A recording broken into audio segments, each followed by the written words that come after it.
হাজারো লক্ষ গার্মেন্টস কর্মী বোন যাদের রাতের অন্ধকারে চলাচলে নেই নিরাপত্তা, তারাও চায় সচেতন মাতৃত্বকালীন ছুটি।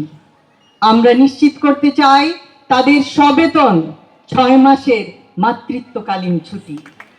আমরা নিশ্চিত করতে চাই নিরাপত্তা এবং তাদের সুরক্ষা, নিরাপদ আবাসন ও যাতায়াত ব্যবস্থা, কর্মস্থলে ডে কেয়ার সেন্টার। প্রত্যেকটি মা নিশ্চিন্তে তার কর্মস্থলে কাজ করতে পারবে।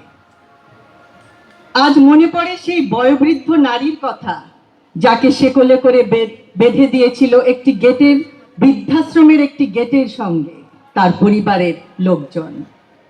সেই মায়ের প্রতি আমরা জানাতে চাই পিতামাতার ভরণ পোষণ আইনের কার্যকর বাস্তবায়ন করা হবে।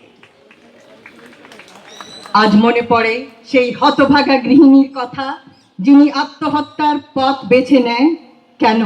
কারণ ছেলে মেয়েদের তিনি অন্ন সংস্থান করতে পারেন না।